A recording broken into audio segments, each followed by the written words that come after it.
5, 4, 3, 2, 1. We are live. Coming to you live. Has it been live? Say what's up to the people, Dad. Hey, we're going to talk about something a little bit different today. We're going to talk about Vladimir Putin and Russia and what he represents within his own country and the kind of threat that he poses to democracy around the world and freedom and stability, particularly in Europe. Yeah, breaking as of, when did this happen? Yesterday or today? I'm not sure. Russia has bombed Kyiv, which is... Brutally. Yeah. With hundreds of drones and missiles and other strikes, yes. Killing, of course, civilians. This was not a pinpoint surgical attack on military facilities, as most of their bombing attacks have not been. I thought Trump said the Ukraine-Russia stuff will be solved day one. Yeah, he said, 24 hours, I can solve it. Also, in some magical period of time, he was going to bring down grocery prices and introduce a new golden age to the American economy. If you believe anything Trump says, guess what I have to sell you? You think he overpromised a little bit? Just a little, but he doesn't care. No, he doesn't care. Once he got elected, it doesn't matter. Right. This is a point I've been making for years. Really? Yeah, particularly with appointed positions. You can say anything you want in a confirmation hearing.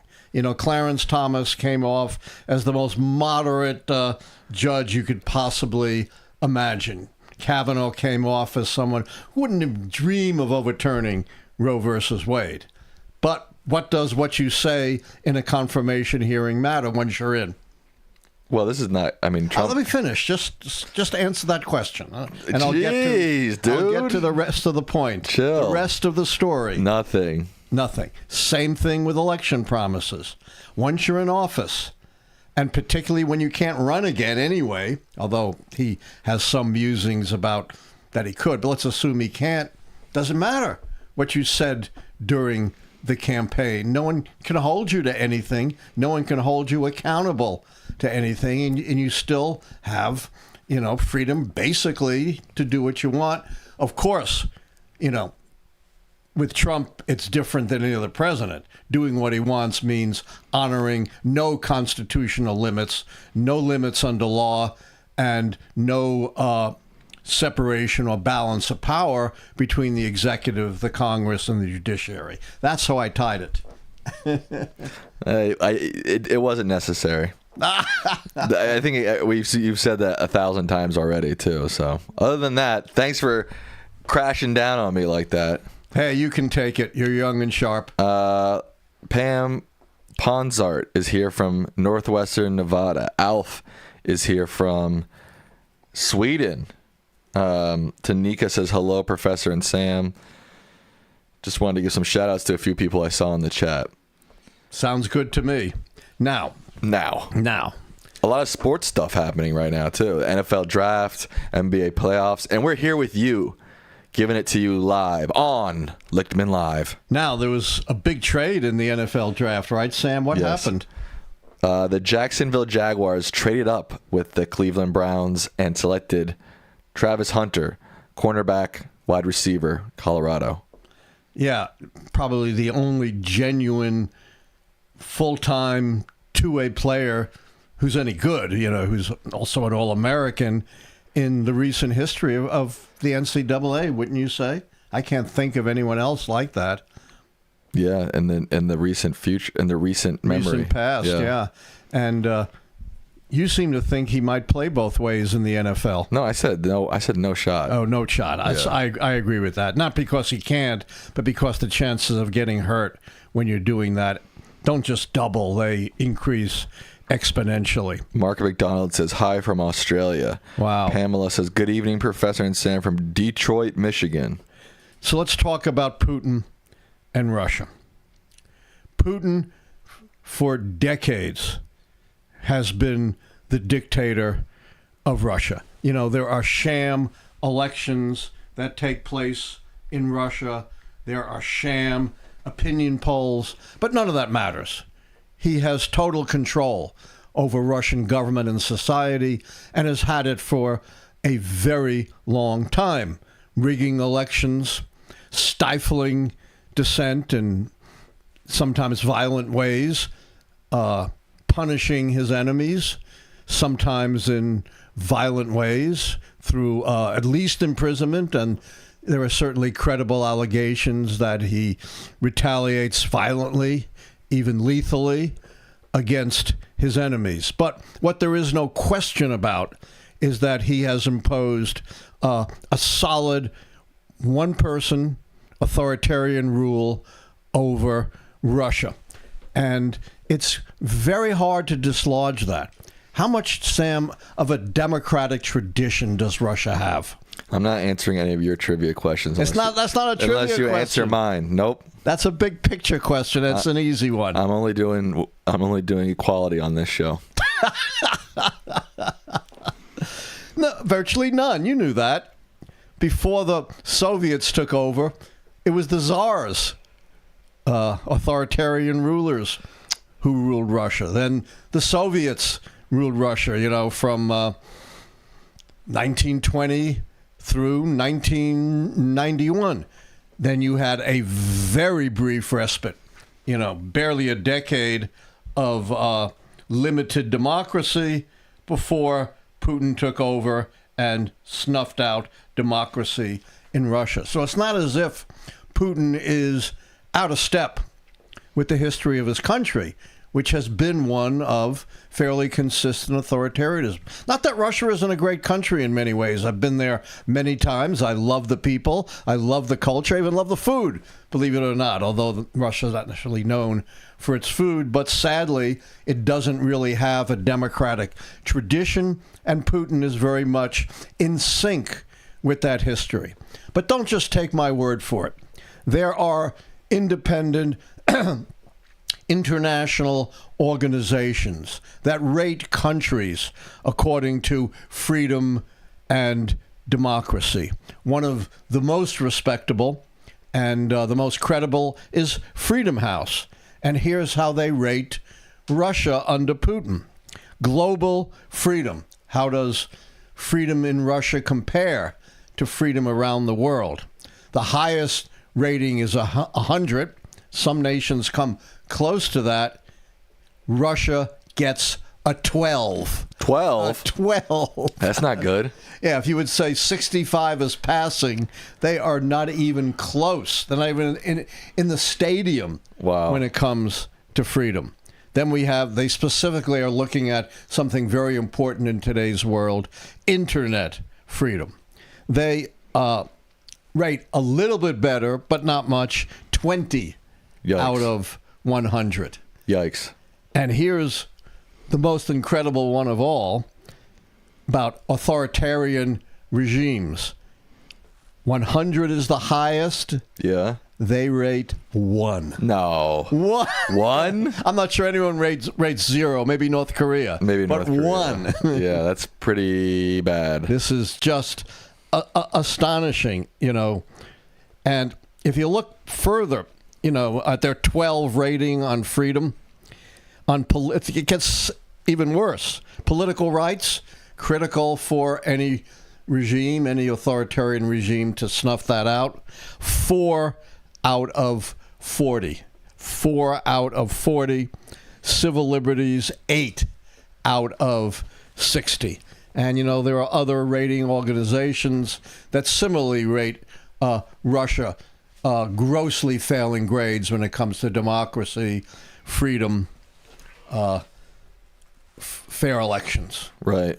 Now, it's beyond just Putin being an authoritarian and snuffing out the free press, suppressing his political opponents, destroying free elections. He is also a very aggressive authoritarian, backed by a military that we actually thought was a lot stronger than it's proven to be in the war in Ukraine. The Ukraine resisting for so many years what was thought to be, the overwhelming might of the Soviet military. Nonetheless, compared to most other nations, the Soviet military is pretty strong.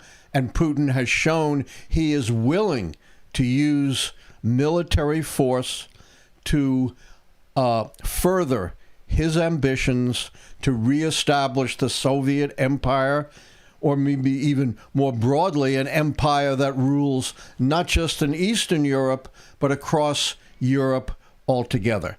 He is responsible directly, gratuitously, by choice, for the two major wars in Europe in the 21st century. First one isn't well known, but it's very important. 2008, the invasion of the former Soviet Republic of Georgia, now an independent nation, invaded by Putin's armies. It wasn't nearly as long or as bloody a war as the war in Ukraine, but still thousands were killed.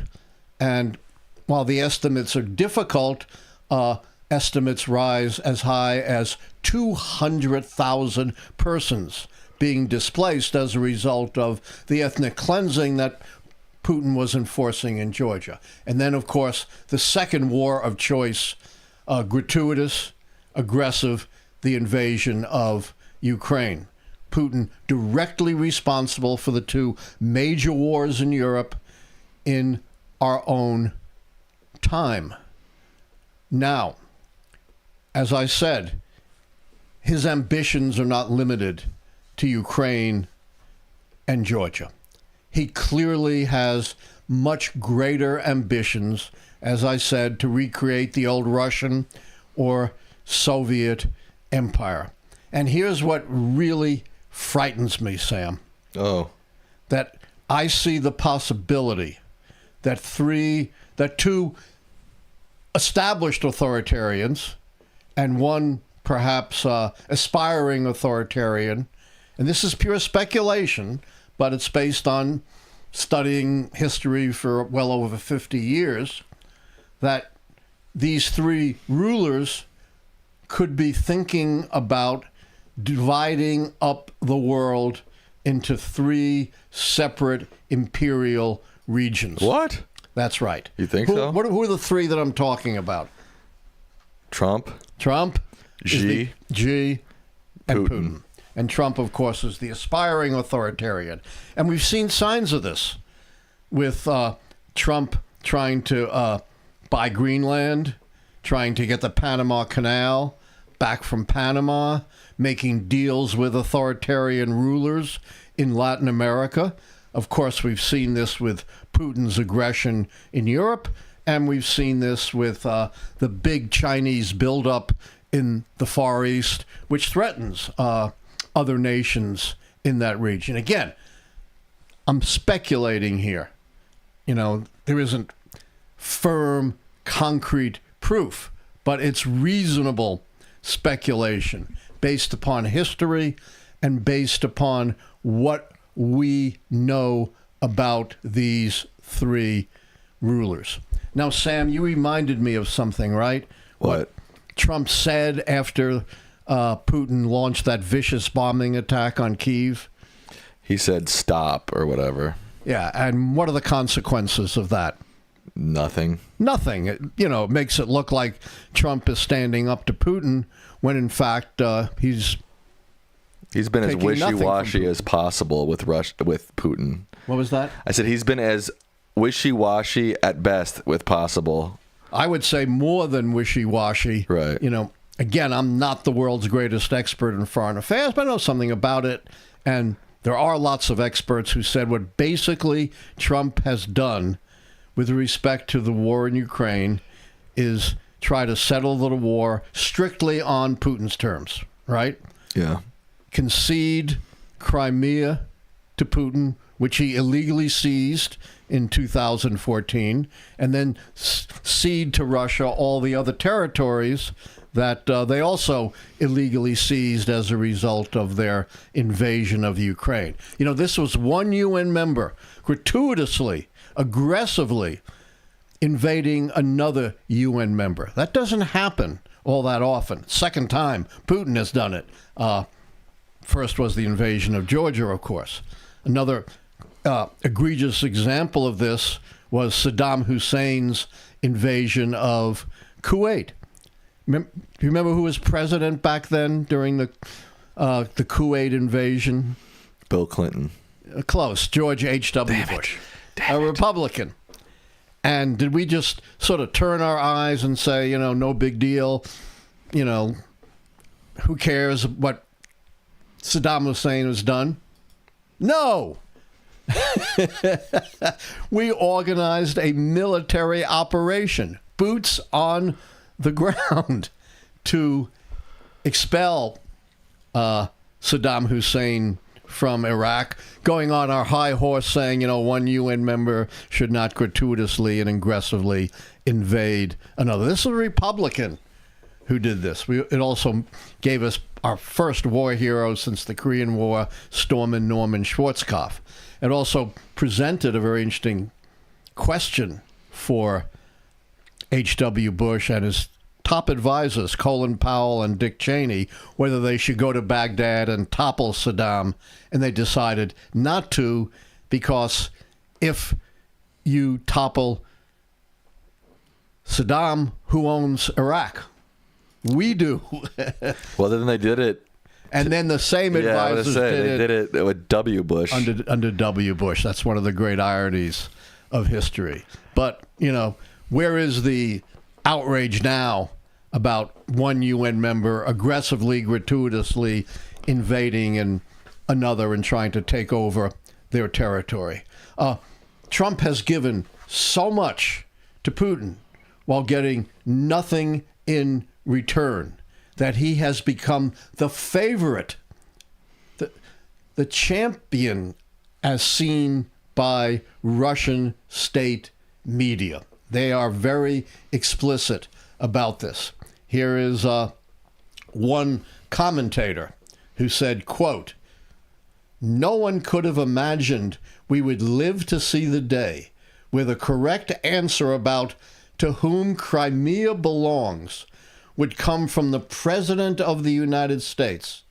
And he will not only give it to us, but will also teach the President of Ukraine what this correct answer is." I haven't seen anything like this since Neville Chamberlain at the notorious Appeasement Munich Conference in 1938 ceded the Sudetenland in Czechoslovakia to Hitler. This is astounding. This is the Soviet state media. But don't stop here. A military expert in Russia said, quote, "The United States may withdraw its entire military contingent from Europe and remove American tactical nuclear weapons from the European NATO bases. We will then see a totally new political reality when Europe will be left one-on-one with Russia," unquote. These are Russian official sources. This is not some bleeding heart liberal in the United States. So, my theory about carving up the world into these three spheres of influence is not without foundation, Sam. Oh. Listen to what Russian state media is saying. Right. They're essentially saying, we do believe that the United States is going to let Europe become a Russian sphere of influence. And then clearly Putin is going to let the Western Hemisphere become a U.S. sphere of influence. The real question is what's going to happen in the Far East with China. If China gets aggressive in the South China Sea or with respect to Taiwan, what is the United States, if anything, going to do? Another interesting sidelight on this, and by the way, another awful thing Putin did was send in Russian troops to Syria to support the awful, bloody dictator, Assad in Syria, who just recently, Assad rather, in Syria, who just recently got overturned.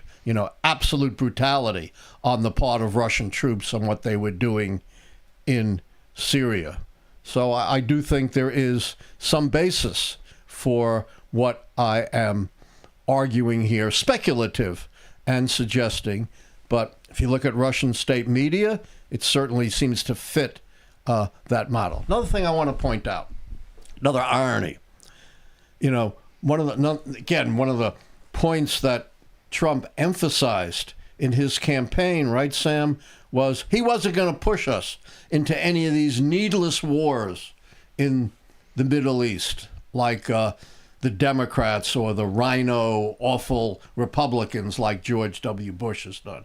And what's he done in Yemen, Sam? Bomb. Pushed us into a war.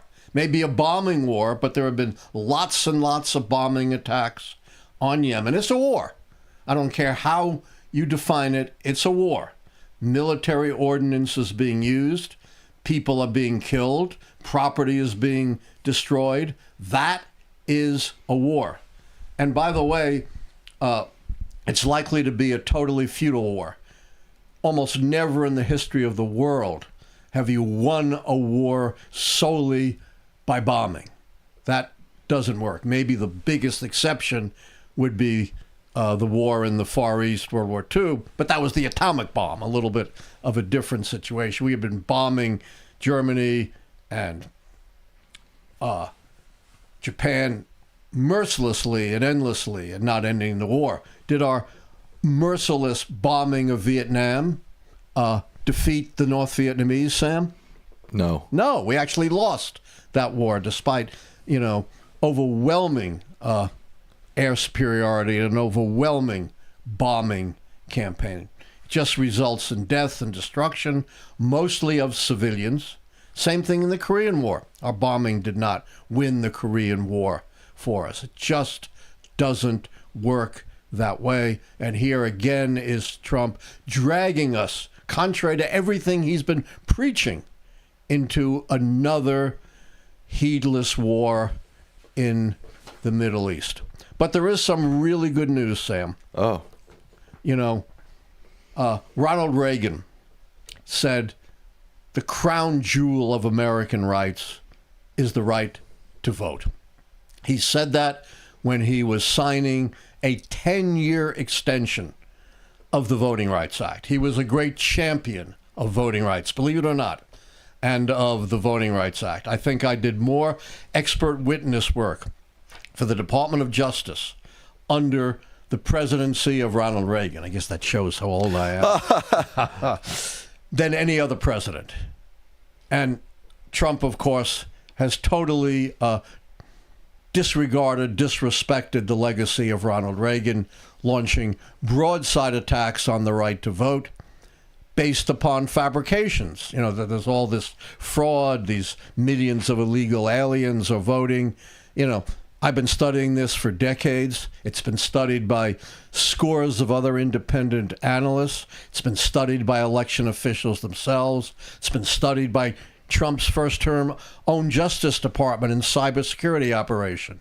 And no consequential fraud has been found.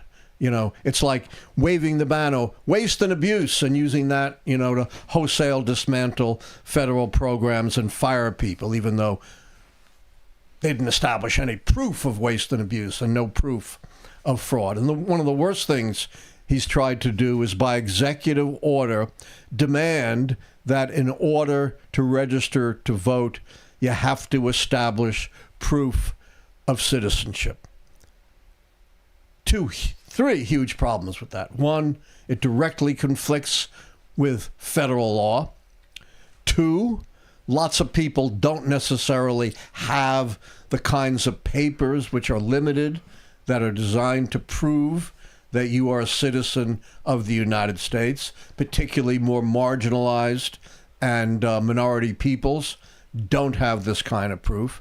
And you have a huge problem with married women who might have changed their name over time, and their name on the current registration rolls and their name on their documentation for citizenship might not be consonant. And so married women's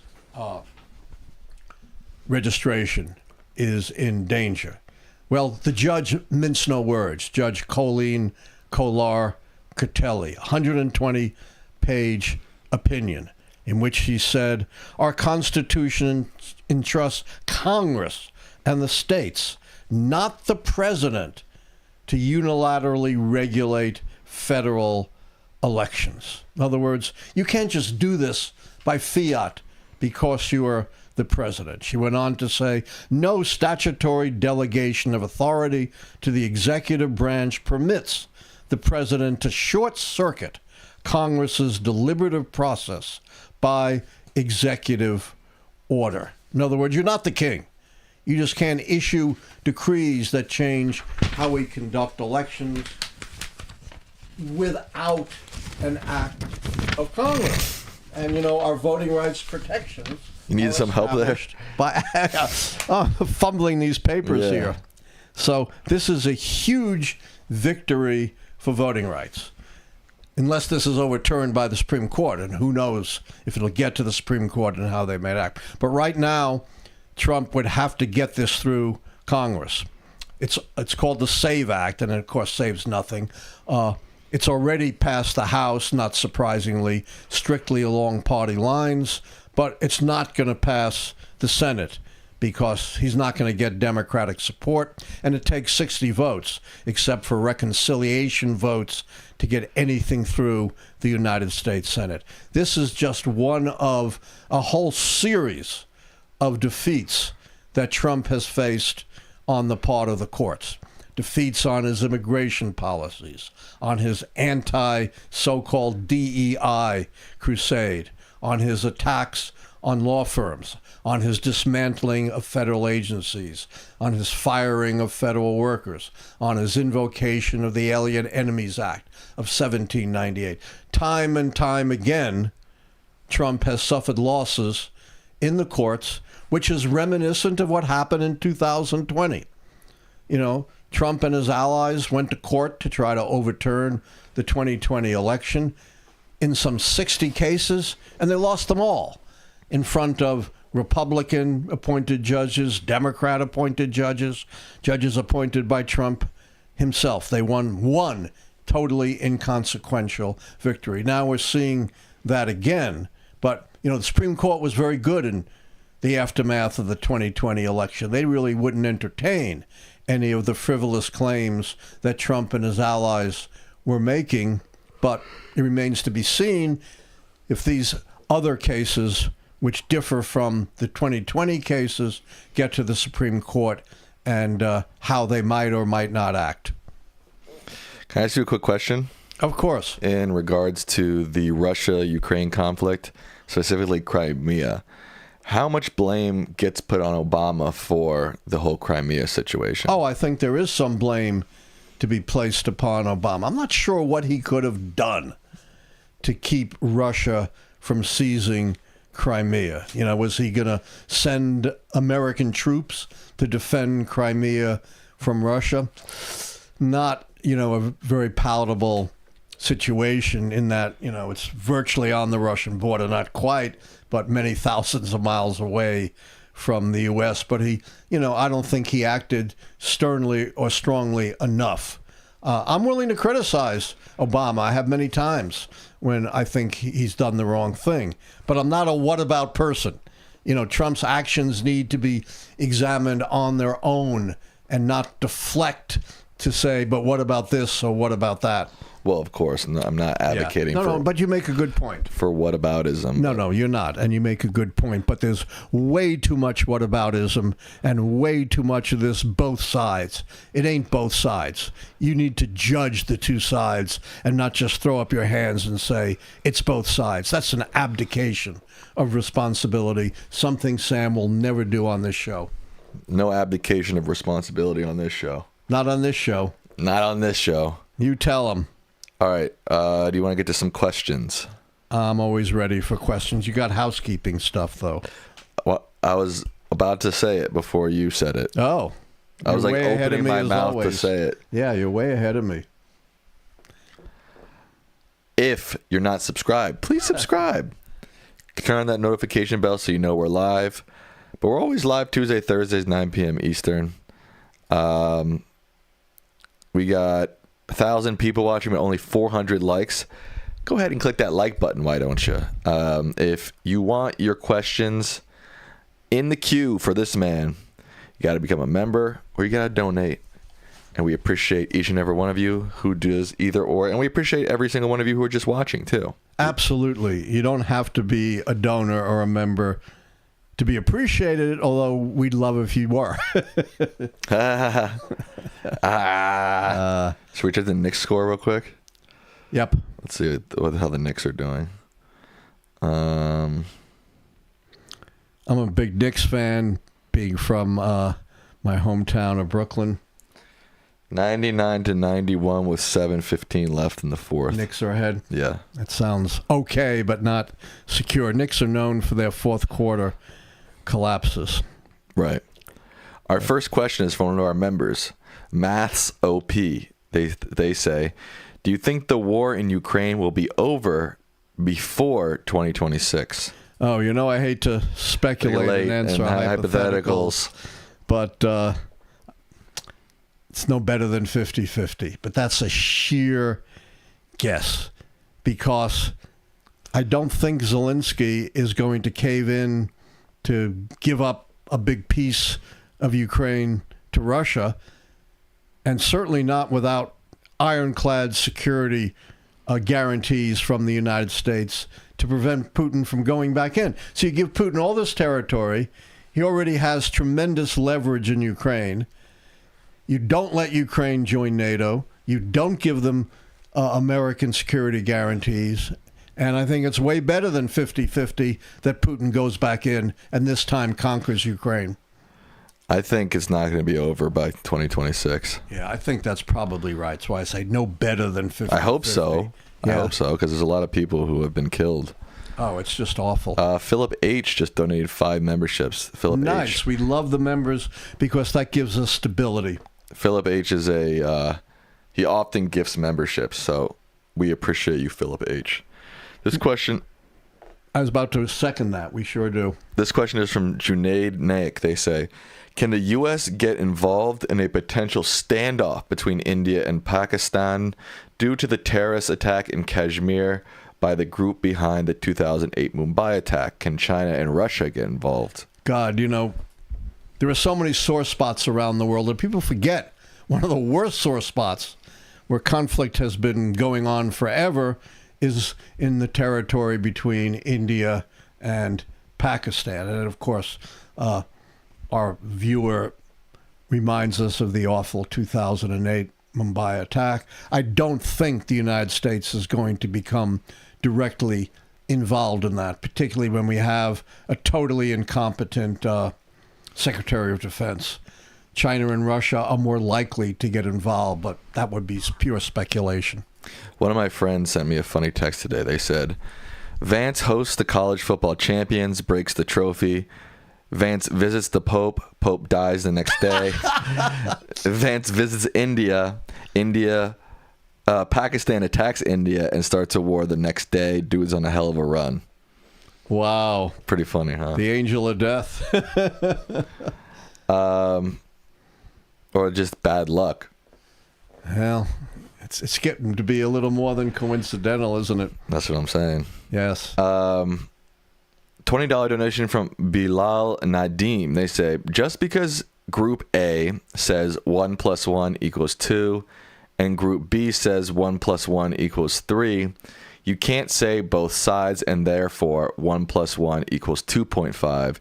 You have to side with the group saying the truth. Bilal, I couldn't have said it better myself. You're absolutely right. I've been an historian for over 50 years, and what we historians do is seek the truth. We just don't split the difference between truth and untruth. We try to find what is true and to recognize it, and equally to find out what isn't and to expose it. And you give a perfect example here of the fallacy of trying to split the difference. And sadly, that is much too often what the media does. Even unconsciously, you and I have talked about this, Sam. They put the Democratic strategist and the Republican strategist together, and what good does that do us? Zero. Let them blather at each other. A $50 donation from Vacuum Tubes for Hi-Fi. They often send big donations, so thank you to Vacuum Tubes. They say, hey, I remember Vacuum Tubes. I'm sure you don't. Oh, you're talking about the literal vacuum The literal tubes. vacuum tubes. I right. remember that. Look, when I was at Harvard in the late 60s, the computer center, the computer was this huge building. What? This No, huge it wasn't. building. No, it wasn't. Yes, and you often had to wait overnight. No, come on. Yes, to get your job back. And you had these punch cards. My room was filled with these punch cards. And if you make one mistake on your punch card, right, you wait all night and you just get an error message. Now, this little computer we have in front of us has as much, maybe more computing power than that huge building at Harvard way back then. Are you from the Stone Age? How old are you? Pretty much. Okay. Don't ask. Your mom does not like disclosing my age. Right. Let's put it this way. I'm over 39. Over 39. Got it. Got it. Okay. This is from Vacuum Tubes for Hi-Fi. They say, I minored in history in college, especially amongst my young peers. I have encountered high levels of ignorance and apathy in their understanding of it. Have you observed this, and is it a problem? If so, how can I help address it? It is an extreme problem. And unfortunately, we're seeing in places like Texas and Florida, and now nationally, efforts to prioritize ignorance. You know, I've talked about the Project 1776, which 47 of our leading scholarly and academic organizations denounced as a complete distortion of history. And that's going on at the national level and at the state level. And the best we can do is write, speak out, protest. I write op-eds and, speak out in this channel all the time about the need for a frank and truthful examination of our past. I also think, it's pie in the sky given we're moving in the opposite direction, but, much more accurate history and civics education in this country. And we all ought to have holidays and days and celebrations devoted to understanding a truthful accounting of American history. I think that would help. Taylor M. Montgomery says, can you explain Trump's announcement on Tuesday that tariffs on China will come down significantly, and how that relates to his Wednesday meetings with executives from Walmart and Target, where there were warnings about steep price increases? Yeah. Reality does have a way of smacking you in the face. You can fabricate all you want. And so long as it's just hot air, it doesn't matter. But when it comes down to reality, you can say all you want, I'm going to bring prices way down. We're going to have a golden age. The economy is going to boom. But if that ain't happening and people are suffering, then that hot air is not going to get you very far. And I think his meetings with Walmart and Target are indicative of the dangers to prices and to the economy of these tariffs. And every time he announces the tariffs coming down, what happens on Wall Street, Sam? No. When the tariffs are coming down, it's exactly an opposite kind of relationship. But I just saw, again, who knows what's really going on in China.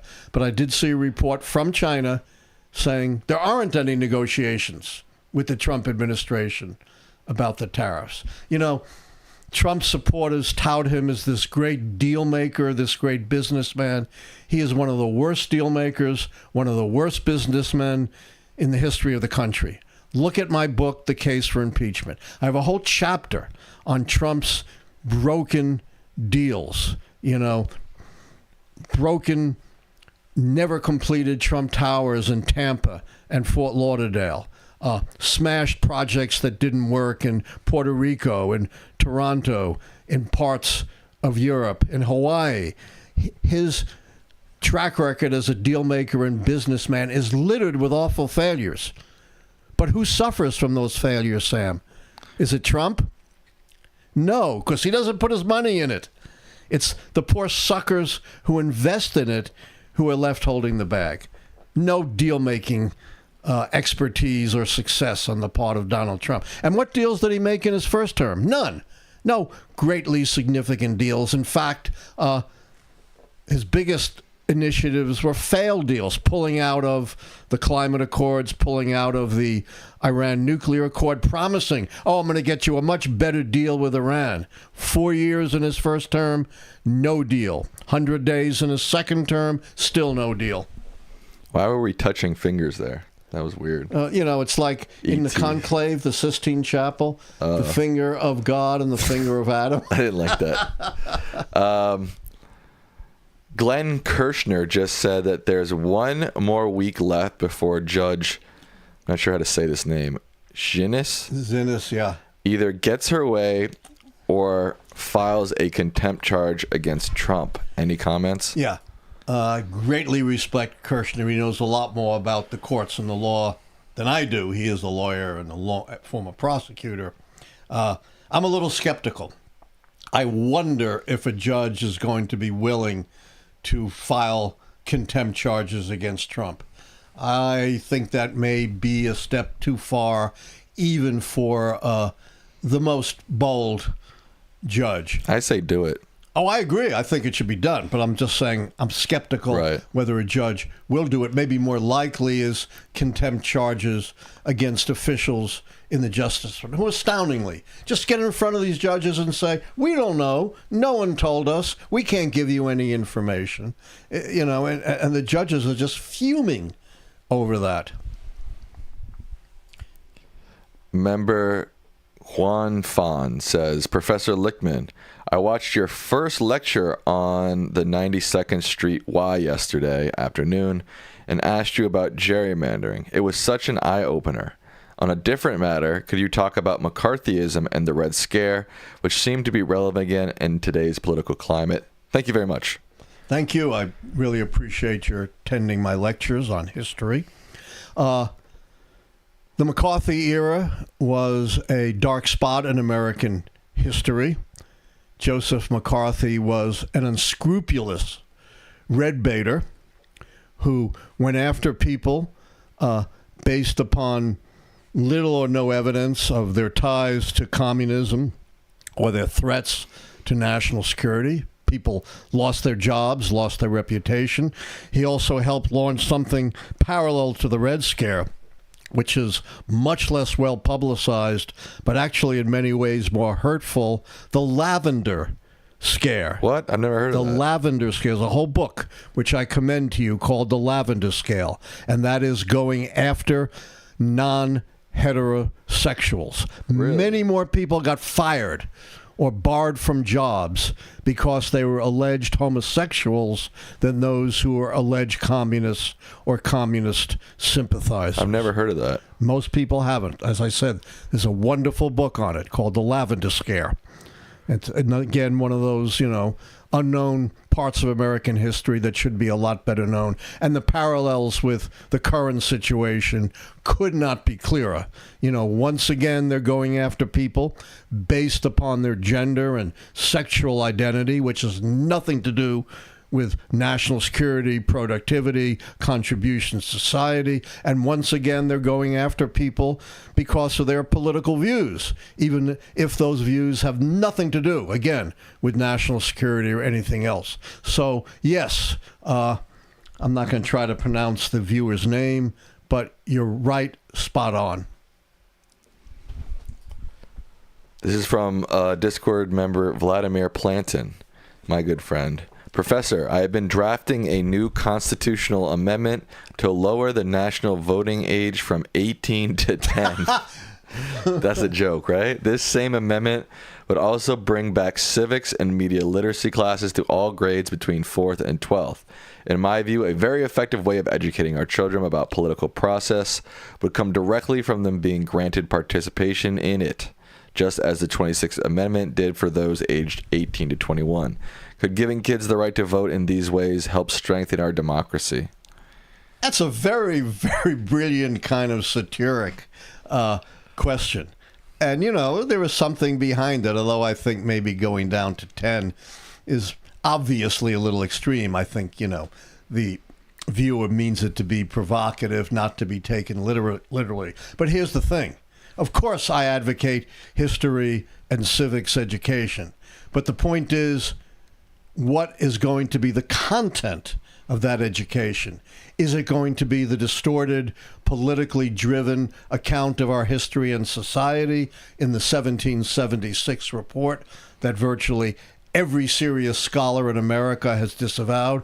Or is it going to be legitimate history based on established scholarship and the search for the truth? That is the pivotal issue in many ways right now in the United States. What is to be the content of our education in history and civics? And you've heard me many times cite the book Spin Doctors, which points out that modern authoritarians, to a great extent, take power by manipulating education, by manipulating what we think and what we believe. Deborah McNeil says, just ordered your book, The Case for Impeachment. Nice. Thank you. That's a 2017 book, but it kind of, not bragging, but if you read it, you'll see it foreshadows virtually everything that's happened since then with Donald Trump. What do you think of Al Gore comparing the current administration to the Third Reich? Well, you know, Sam, I don't like to make Hitler comparisons. So I think, that's not helpful. I think that just creates a backlash. I think a much more accurate comparison would be to fascism in Italy under Mussolini. I think to a great extent, Trump models himself on Mussolini, even kind of, tries to imitate the poses that Mussolini used to strike. And here's another thing that almost nobody knows. What? Italian fascism under Mussolini was incredibly popular in the United States in the 1920s. Right. It was explicitly endorsed by none other than the largest veterans organization in the U.S. You know what that was? The American Legion. Huh. As well as a whole host of Italian-American organizations. I didn't know that. Most people don't know that. Just look, they don't know anything about the lavender scare. Vladimir Planton says, I'm 100% serious about lowering the age to 10. It's not satire. Okay, fair enough. I won't challenge you. You're entitled to your opinion. I do know a lot of 10-year-olds who probably could, vote more intelligently than a lot of adults. Yeah. I don't know. Yeah, I don't know about 10 years old. Yeah, that may be a little much. I've heard very seriously lowering the voting age to 16, and I'm for that. Yeah, it's more reasonable. This is from member Dasha Durham. Dasha Durham. How do we tell MAGA that the Reich's camps were not in Germany by design? I guess she's referring to how Trump... The death camps are mostly in Eastern Europe. Right. The most notorious, of course, was Auschwitz in Poland. And you're absolutely right. They did not want the death camps to be associated with the Germans. Plus... But there were death camps in Germany. There were concentration camps for the most part. Most of the death camps were in Eastern Europe, and they thought they would conquer Russia, remember? Right. So they thought, these places would be safe. In fact, Auschwitz and Bergen-Belsen and the other death camps, contrary to what a lot of people believe, were not liberated by the Americans. Who were they liberated by? The Reds. The Reds coming in from the East. I guess we didn't get that far.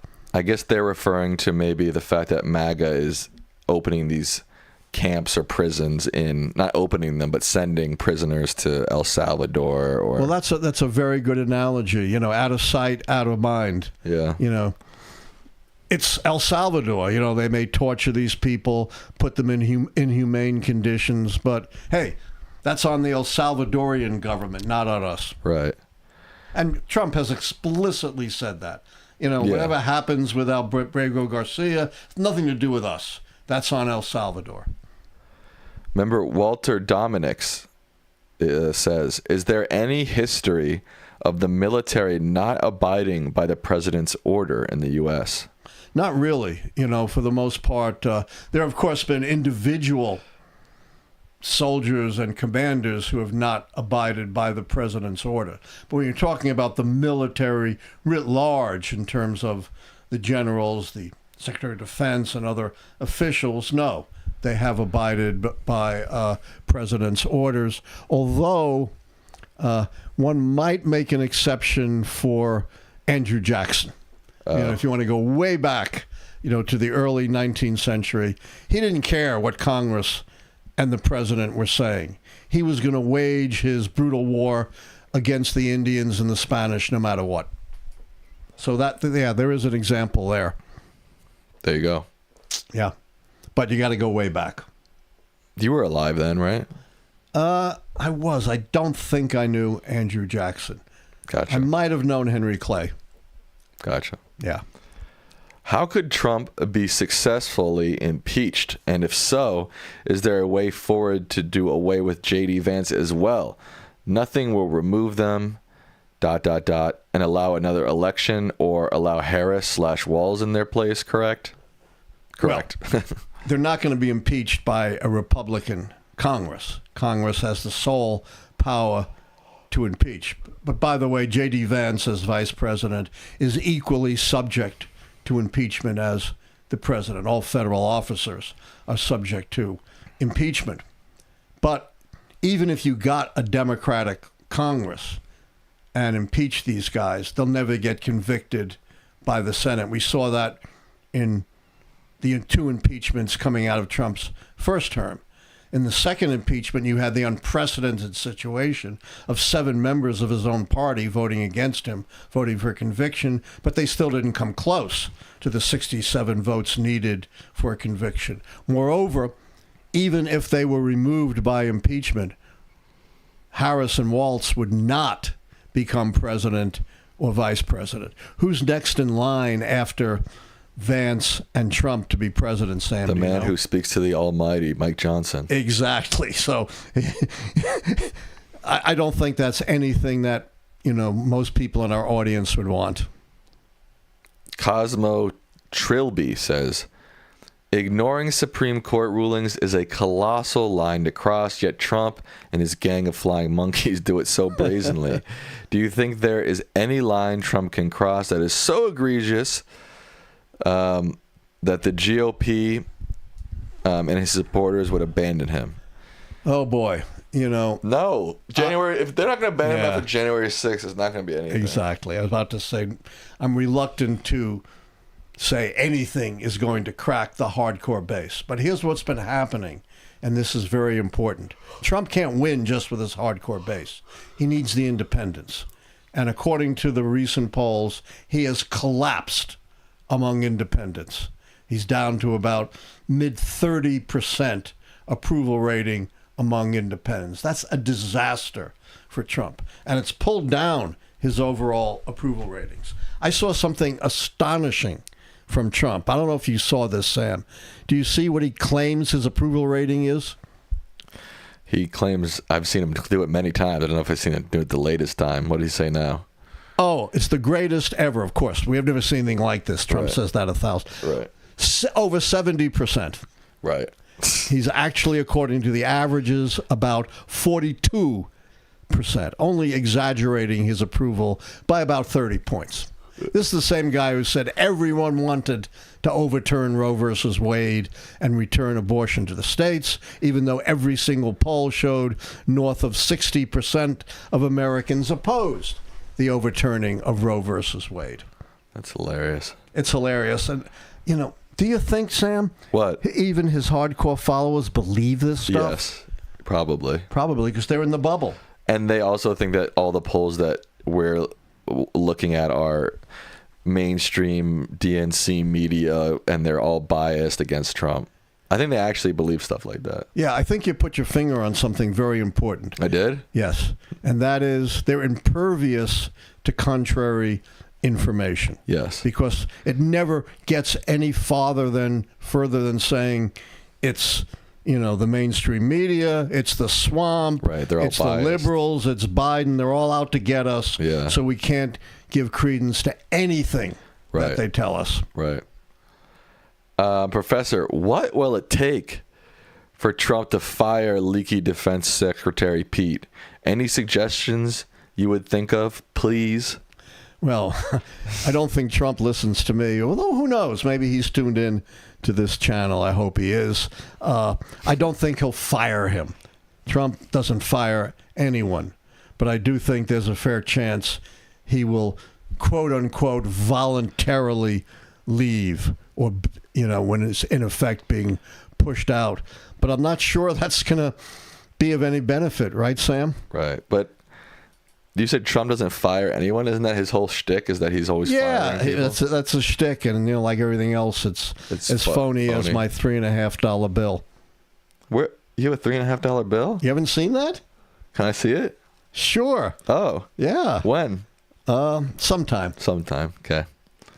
When Trump's approval rating actually hits 70%, I'll show you my $3.50 bill. Oh gosh. Okay. Where am I here? Interestingly, we're not getting a whole lot of questions about Putin. Yeah. Let's do a poll. Okay, poll time. How many of you think, or just ask, will Putin take over Europe? Europe? Europe. Will Putin take over Europe? And does that mean like the majority of Europe or all of Europe? The majority. Will Putin take over Europe? Yes or no? Yeah. Let's keep it a little vague, I think. He doesn't have the resource. I feel like he doesn't have the resource. Let them answer it. Don't bias them. That's it. I'm giving you you're giving me too much shit today. I'm giving you a noogie. Oh no, not a noogie. All right. How much time do we have left? That's probably the first noogie ever performed on a political show. What do you think? Probably so. Probably. Maybe we've set a precedent. Yeah. Yeah. Guinness Book of World Records is the first noogie ever given on a political. You think Trump would give Hegseth a noogie? That'd be funny to watch. Yeah, that would be interesting to watch. I think so. Maybe more likely Vance would. We have about 3 more minutes left. All right, I'll take 5 more questions. 5 more? Do we have good news about the after show? Yes, the after show will be coming up right after this. That's great news. I agree with you. All right. Looks like we're getting some more donations. Yeah. That's nice. We need it. China warned Putin not to take over. That's what that latest donation says. Cool. So what's the next question? This is from Diane Kastner. They say, let's stop complaining about Hegseth and focus on why nothing at the Pentagon was cut when it's our largest expenditure. I don't think Hegseth is going anywhere soon.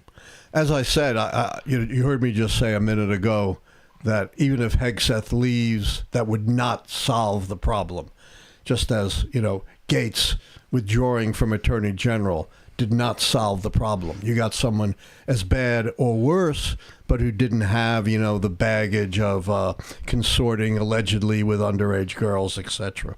As much as the right was cosplaying as left-wing anti-war people this election, the right wing in America will never cut the Pentagon's budget. No chance, right? It never has. Never has. I don't think it ever will. Obviously this election, they were all about endless wars and, all this, like I said, cosplaying as pacifists, but that's what they were doing, cosplaying. Yeah. I have this new book coming out. It's called Conservative at the Core, A New History of American Conservatism, Notre Dame Press. It was just selected by the foundation that supports the press as the #1 book being published by the press this year. That's a lot of books in all fields for special support and publicity. And I talk a lot about the so-called commitment to fiscal responsibility on the part of Republicans, showing that in modern times, in fact, Republican presidents in Congress have been more fiscally irresponsible than Democratic presidents in Congress, in part because of what Sam has just said, their commitment to rising defense budgets. What do you think the ramifications would be if the case in North Carolina, where the loser is trying to change the rules after they lost, actually wins the case? We have some background here if you want to hear it. Do you want to hear it, or do you know about this? I know all about it. This was for a seat on the Supreme Court of North Carolina, which is dominated by conservatives. Allison Riggs, one of the few Democrats and liberals on the court, was running for re-election. And she won by about 734 votes or so. Counts, recounts, no question, she won. And then her opponent, like, followed Trump, said, I'm not going to concede. There was all this fraud, all these folks who, shouldn't have been voting. Long after the fact that these people voted, they were citizens. There was no allegation they had done anything wrong. And this has been following a torturous path through the courts. And it's still not over. It's still not clear what the outcome is going to be. But positive for Riggs, it looks like the federal courts are going to step in and may have the final word, not the Supreme Court, heavily tilted towards Republicans. All right. State Supreme Court. This will be the final question of the night, okay, Dad? Whatever you say. You're the boss. I just work here. Oh. Yeah. I'm the boss? Yeah. Oh, cool. Professor, are we witnessing a brain drain in the U.S. like Russia? Well, it's too early to tell. I sure hope not. But there's certainly the danger of that. You got the brain drain in Russia because of the crackdown on free inquiry, the mangling of truth, the control by self-interested political forces. We're beginning to see some of that in the U.S. Whether we get a brain drain or not, and, that remains to be seen, the cutbacks, the grant freezes are crippling vital research in this country. One of the things that has made us so strong is that we are the scientific leader of the world. And Trump has put that leadership in grave jeopardy. I feel like brain drain would be a good name for like a punk rock band. What do you think? Start it. All right, if you want to start a punk rock band with me, hit me up. Yeah, why not? Just leave me out of it. All right, with that, we will wrap up Lichtman Live for the night. The good news is the Lichtman Live post show is coming up right after this. A couple of donations that we didn't get to. Comic fan to Nika Washington Inlays. Dad, what are your final words to the people? Beware of Putin. He's not our friend. He's not someone we can collaborate with. His interests are inimical, adverse to freedom, to democracy, to truth, and to stability around the world. And with that, say